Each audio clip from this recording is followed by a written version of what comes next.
Greetings and welcome back to room 303 in our chats with Emily, as we are calling our readings through the poetry of Emily Dickinson. We are in the Johnson edition. We turn now to poem 422, More Life Went Out When He Went. Now, this is a poem that the first four stanzas only were published in the Yale Review 25 of September 1935, and then the entire poem found its way to publication in the New England Quarterly, number 20 of 1947. Now, this is a remarkable poem for a number of reasons. It's another one of Emily's comparison poems, where she'll look at two different kinds of people. But she's going to demonstrate her love of geology, and we're going to be back to volcanoes again.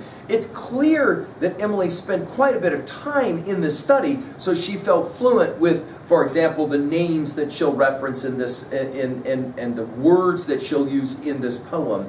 Now, Johnson, the great scholar, has pointed out a couple of things about the publishing of this. He says, quote, "There has been much speculation about the meaning of anthracite," which she'll use in this poem. "In her youth, Emily Dickinson," now this is Johnson, "greatly enjoyed Reveries of a Bachelor," 1850, by Donald Grant Mitchell, or Ike Marvell, as often referenced. Mr. Richard Chase has pointed out in his text, Emily Dickinson of 1951, that in his second reverie by A City Great, Mitchell makes a psychological distinction between sea coal and anthracite types of people. The former he characterizes as mercurial, shallow, unsteady, brilliant. The latter, anthracite, as stable, devoted, profound. Emily, now to finish Johnson, has in mind by her phrase, "so anthracite to live," the idea that the temperature of the grave is just adequate to quench the finer phosphor of the more stable, profound type. Now, our assumptions are that you've been following our stuff at LearnStrong.net, down that left-hand side, Chats with Emily, our playlist. I'm hopeful that you've already worked through our set of introductory comments, as well as our preceding 421 poems. We just finished with 421, "And Charm Invests a Face." Now, if you have done all that previous reading, you know that Emily feels very comfortable making these generalizations around types. And here we'll see it again.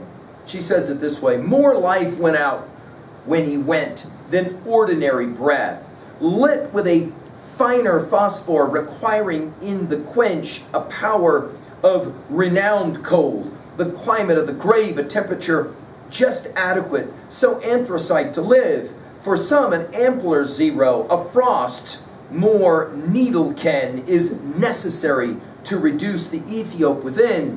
Others extinguish easier, a gnat's minutest fan sufficient to obliterate a tract of citizen whose peat lift, amply vivid, ignores the solemn news that Popocatépetl exists, or Etna's scarlets choose."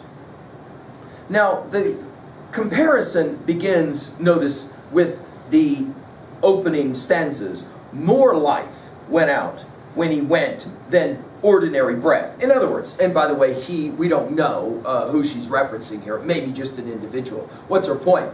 That when certain people die, we lose more than just their breath, right? In other words, there are some people that are so special because of the life energy, of the life force that they exhibit. Now she's going to get right away to her love of geology and chemistry, right? Lit, and I think that's the key word, right? Because we're going to start there, we're going to end with volcanoes. Lit with a finer phosphor. And again, we're back to Emily as geologist and Emily as chemist.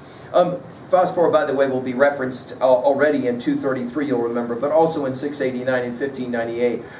Requiring in the quench, and of course the quench would be the death, right? A power of renowned cold. So in other words, there are some people who are so lit that it's almost impossible for the fire to go out of them, even in a cold tomb or a cold grave. The climate of the grave, a temperature just adequate. In other words, it requires the extreme cold of the tomb to quench this kind of life.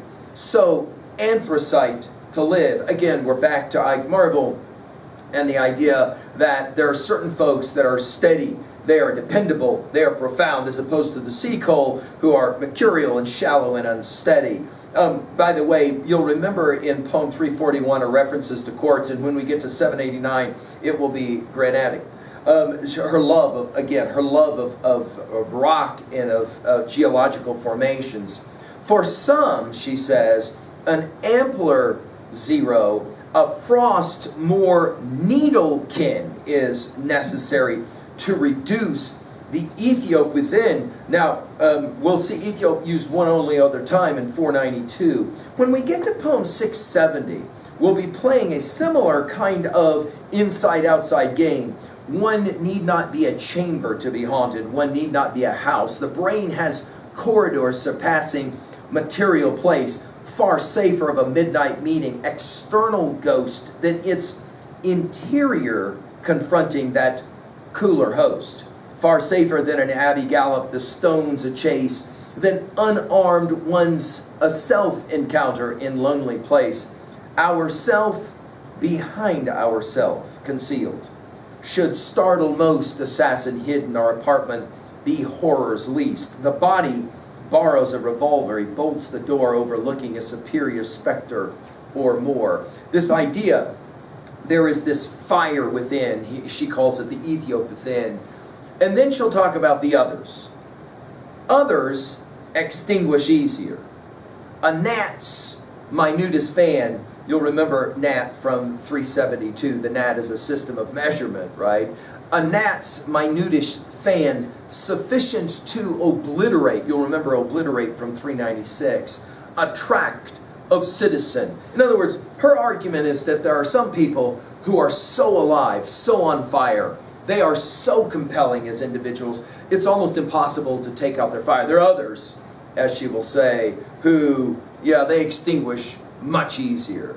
They are peat left, amply vivid, but they ignore the solemn news, and then she'll reference two volcanoes. The first is from Mexico, and Popocatépetl exists, and then Etna's of course, fiery volcano from Sicily, scarlets, and then she'll say those are going to choose the weaker. Now, you'll remember Etna when we come back to it, when we hit poem 1146, and that poem will read like this, as we find our way to that poem later. When Etna basks and purrs, Naples is more afraid than when she shows her garnet tooth.